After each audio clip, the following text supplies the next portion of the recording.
Hello everyone, dear student. How are you all? I hope you all are well and doing your study very well at your home. As you all know, this is the crucial time for our country that the pandemic corona is prevailing in our country and we are locked down at our home. So, the classes is not running properly and the schools are closed. That's why I decided to make the video and share it with you so that you can make your notes and understand the chapter very well. So, as you all know, dear student, that we have done one chapter of social class ninth.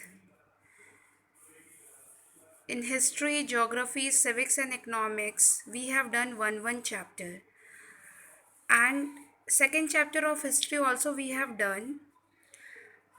Today I will introduce you all with the second chapter of geography of class ninth NCERT.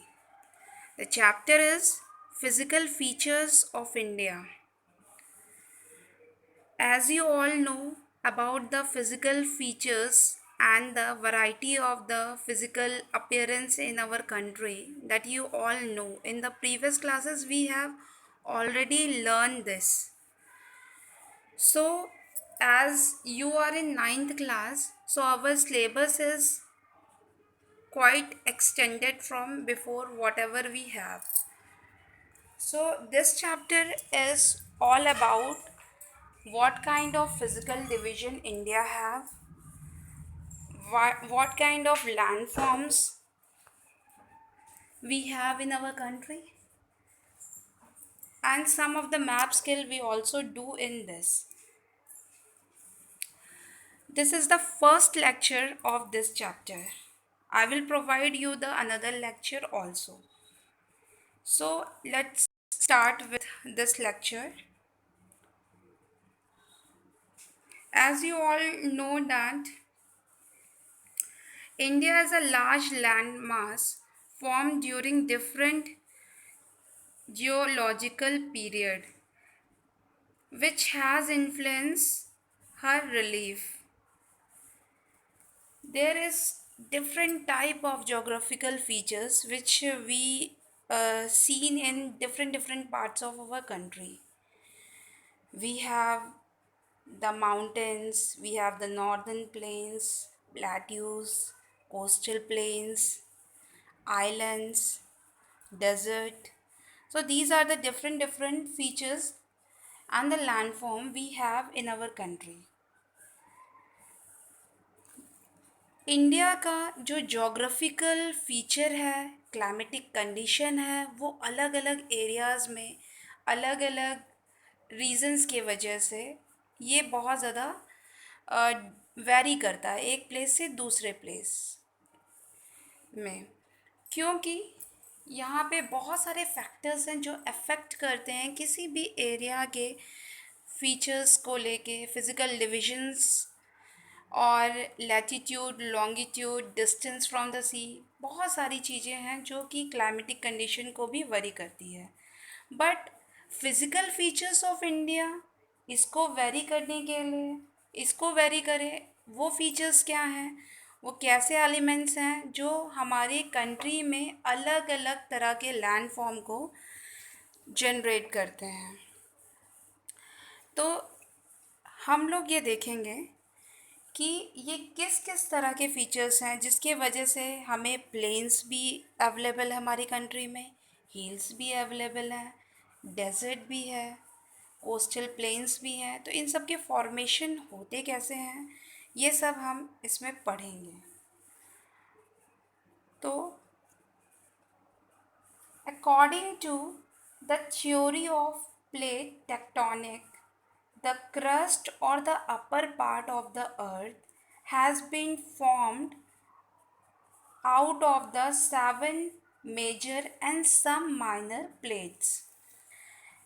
Theory of tectonic plates कहती है कि जो अर्थ की जो surface है, crust की जो layer है, वो 7 मेजर और कुछ माइनर प्लेट से मिल के बनी हुई है।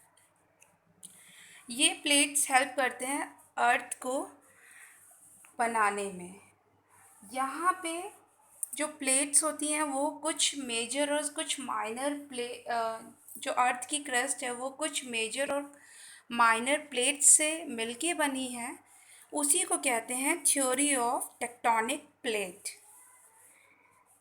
इसी थ्योरी को कहते हैं थ्योरी ऑफ टेक्टोनिक प्लेट। अब ये जो प्लेट्स हैं इनके कुछ मोमेंट्स होते हैं, जैसा कि आपने ये कवर पेज देखा है, फर्स्ट पेज आपकी बुक का। इसमें देखिए कुछ मोमेंट्स आपको प्लेट्स के दिख रहे हैं। ये जो मोमेंट्स होते हैं, ये मोमेंट्स जो आपको दिख रहे हैं, ये सब प्लेट्स के टेक्टोनिक मोमेंट्स हैं। जैसे कि conversion boundary, diversion boundary and the transform boundary. So there are three different movements like convergent movement, divergent movement and the transform movement. Plate boundaries के कुछ मोमेंट्स होते हैं। ये 3 मोमेंट्स हैं। ये जो तीनों मोमेंट्स हैं इनके अलग अलग फीचर्स हैं। जैसे कि फर्स्ट मोमेंट जिसको हम बोलते हैं कन्वर्जेंट बाउंड्री और कन्वर्जेंट मोमेंट, इसमें आपने देखा है कि एरोज़ जो हैं, दो प्लेट्स के जो एरोज़ हैं वो आपस में पास आ रहे हैं, पास की तरफ प्रेशर है। दो प्लेट्स का प्रेशर टूवर्ड्स ईच अदर है, आपस में पास आती हुई प्लेट्स। इसको कहते हैं कन्वर्जेंट बाउंड्री और कन्वर्जेंट मूवमेंट। जब हम कोई भी पेज को जब हम ऐसे करके टर्न करेंगे, किसी भी दो जगह से अगर पेजेस का प्रेशर हम बढ़ाने की कोशिश करेंगे, इस एरिया से और इस एरिया से, तो ये दोनों प्रेशर क्रिएट करेंगे अर्थ की प्लेट्स में, और इसके वजह से अलग अलग तरह का स्ट्रक्चर्स लैंडफॉर्म में क्रिएट हो सकता है। ये फोल्डिंग भी हो सकता है, फॉल्टिंग भी हो सकता है। डाइवर्जेंट मूवमेंट, अब हम देखेंगे डाइवर्जेंट मूवमेंट क्या होता है। तो यहाँ आपने देखा एरोज़ की पोजीशन कैसी है, ये आपस में अलग होते हुए डाइवर्ज हो रही हैं, ठीक है। यहाँ क्या हो रहा था, क्लोज आ रही थी, और ये क्या हो रहा है, डाइवर्ज हो रही हैं, आपस में दूर जा रही हैं। दो प्लेट्स ए और बी ये आपस में दूर हो रही हैं। इसे कहते हैं डाइवर्जेंट बाउंड्री और डाइवर्जेंट मूवमेंट।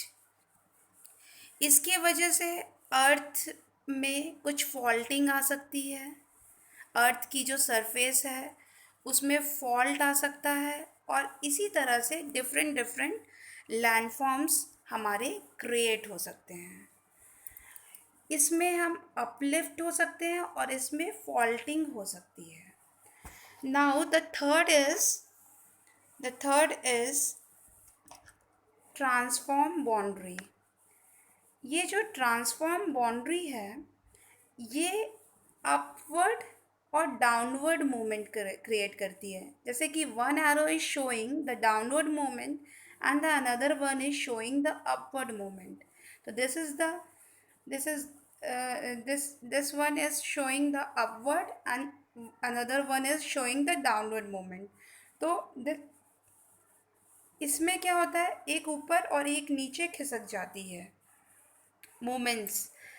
अर्थ के जो क्रस्ट है उसमें प्लेट्स का जो मोमेंट होता है वो एक ऊपर और एक नीचे मूव हो जाती है, जिसके वजह से भी ये अलग अलग different types of landforms form हो सकते हैं। तो ये तो हो गई कुछ अलग अलग डिफरेंट मोमेंट्स के बारे में और बाउंड्रीज क्रिएट करने के बारे में। इसमें आप ये लिख सकते हैं कि These plates movements are three types: convergent boundary, divergent boundary, and transform boundary. This you should know what is convergent, what is divergent, and what is transform, because it is asked in your exercises also. There is exercise which is related with this. So you should know about it. Now, dear student, as we have know about the different movements and different boundaries of the plates. Now we will move forward to our chapter and we will learn about the different type of landform and how it is appeared. As you all know that in the earth there is 7 continent and 5 major oceans. So this you all know about it. But I would like to tell you one more concept about the divisions of the continents, how it will be divided. So there is one theory about it. ये जो plates के जो movements होते हैं वो अलग अलग landforms के फीचर्स को क्रिएट करते हैं अलग अलग एरियाज़ में। ऐसे ही पूरे वर्ल्ड में भी प्लेट्स के मूवमेंट्स की वजह से अलग अलग तरह के लैंडफॉर्म्स और अलग अलग कॉन्टिनेंट्स इमर्ज हुए हैं। जैसे कि अगर हम बात करें तो जितने भी ओशंस हैं, जैसे कि ओल्डेस्ट हमारा जो लैंड मास था, जो ओल्डेस्ट लैंड मास है वो गोंडवाना लैंड का ही पार्ट था। गोंडवाना लैंड का ही पार्ट पूरा था, जिसमें India, Australia, south Africa, south America, Antarctica ये एक सिंगल लैंड मास में पाए जाते थे। सिंगल लैंड मास में ये मतलब जाने जाते थे, गोंडवाना लैंड मास का हिस्सा था। लेकिन अर्थ के अलग अलग मूवमेंट्स की वजह से अर्थ में जैसे different different variety of movements पाए जाते हैं। जैसा कि अभी हमने पढ़ा कि यहाँ पे जो लैंड फॉर्म्स हैं वो अलग अलग मूवमेंट्स की वजह से क्रिएट किए गए हैं। तो ये जो मूवमेंट्स हैं इसकी वजह से ये जो कॉन्टिनेंट्स इमर्ज हुए हैं हमारी वर्ल्ड में, ये भी इसी वजह से, क्योंकि गोंडवाना का हिस्सा कौन कौन से थे? India, Australia, south Africa, south America, Antarctica, ये सब सिंगल लैंड मास में पाए जाते थे। लेकिन मोमेंट्स की वजह से ये सब स्प्लिट हो गए और अलग अलग कॉन्टिनेंट्स में इमर्ज हो गए। जैसे कि इंडिया जो है वो एशिया कॉन्टिनेंट में आ गया, ऑस्ट्रेलिया अनदर कॉन्टिनेंट है, साउथ अफ्रीका अलग कॉन्टिनेंट है, साउथ अमेरिका अलग कॉन्टिनेंट है। ये मोमेंट्स की वजह से, इनका डाइवर्जेंट मोमेंट्स की वजह से ये स्प्लिट हो गए हैं। तो हम लोग ये गोंडवाना लैंड के बारे में पढ़ते हैं कि गोंडवाना लैंड था क्या। It is a southern part of the ancient super continent Pangaea and Angara land in the northern part. ये जो ओल्डेस्ट सुपर कॉन्टिनेंट पेंजिया जिसके बारे में हमने पढ़ा था उसी का ही पार्ट है गोंडवाना लैंड। और ये पूरे जितने भी अभी हम बड़ी बड़ी कॉन्टिनेंट्स के बारे में बात कर रहे हैं, इन सारे कॉन्टिनेंट्स के और कंट्रीज़ के बारे में जो हमने अभी बात की, जैसे India, Australia, south America, Africa, ये सारी जो थे वो एक सिंगल लैंड मास में पाए जाते थे, उसी का हिस्सा थे। और ये जो गोंडवाना लैंड मास है ये एक बहुत ओल्डेस्ट लैंड मास था और ये एक सिंगल लैंड मास था जो इतने सारे एरियाज़ को कवर करता था। बाद में ये स्प्लिट हो गया क्योंकि मूवमेंट्स ये जो क्रस्ट है, क्रस्ट में जो प्लेट्स होती हैं उसके डिफरेंट डिफरेंट मूवमेंट्स की वजह से, और इसी से माउंटेन्स फॉर्म हुई अलग अलग जगह पे। अर्थ के मूवमेंट ये सॉरी प्लेट्स के मूवमेंट से ही जगह जगह पे माउंटेन्स, प्लेट्यूज, कोस्टल प्लेन्स, ये सब फॉर्म्स होते हैं। नाउ स्टूडेंट्स, ये तो बात हो गई हमारे गोंडवाना लैंड मास की, और कितनी अलग अलग टाइप्स की बाउंड्रीज़ हैं हमारे कंट्री में, सॉरी कंट्री में नहीं, हमारे अर्थ में कितनी कितनी मोमेंट्स होती हैं, किस किस तरह के मोमेंट्स होते हैं, कैसी कैसी प्लेट्स में मोमेंट्स होते हैं, और जिसके वजह से क्या क्या इफ़ेक्ट होता है, वो सब हमने इसमें पढ़ा। तो ये तो हो गया। उसके बाद हम लोग अब नेक्स्ट जो है वो मेजर फिजियोग्राफिक डिवीज़न के बारे में पढ़ेंगे। मेजर फिजियोग्राफिक डिवीज़न हमारी कंट्री में क्या क्या हैं, अलग अलग फिजियोग्राफिक डिविजन्स, किस किस तरह से कंट्री को अलग अलग फिज़िकल डिविजन्स में बांटा गया है, आप लोगों ने इसके बारे में पहले भी पढ़ा है, क्योंकि इससे पहले भी हमने और भी प्रीवियस क्लासेस में फ़िज़िकल डिवीज़न और वैरायटी ऑफ लैंड फॉर्म्स के बारे में हमने पढ़ा हुआ है। तो आई होप वो अपने आपको याद आएगा जैसे जैसे मैं ये चैप्टर आगे बढ़ाऊँगी। तो ये जो था ये फर्स्ट लेक्चर था इस चैप्टर का, जिसमें हम लोगों ने बात की कि गोंडवाना लैंड क्या था, किस तरह से अलग अलग लैंड फॉर्म्स क्रिएट हुए हैं, और प्लेट्स के कौन कौन से मूवमेंट्स होते हैं। तो नेक्स्ट लेक्चर में हम लोग बात करेंगे मेजर फिजियोग्राफिक डिवीज़न और the physical division of our country India, उसकी हम बात करेंगे। तो उसके लिए आप लोग मेरे साथ जुड़े रहिए और देखना मत भूलिए, और ज़रूर से ज़रूर इसको देखिए, ये आपकी हेल्प करेगा। क्योंकि जैसा कि आप लोगों को पता है अभी लॉकडाउन चल रहा है और ये एक्सटेंड हो गया है 17 मई तक। तो हम लोग सारे टीचर्स यही कोशिश कर रहे हैं कि ज़्यादा से ज़्यादा बच्चों की हेल्प की जा सके, उनको वीडियोस के थ्रू उनको पढ़ाया जा सके, जिससे आप अच्छे से चैप्टर को समझ सकें।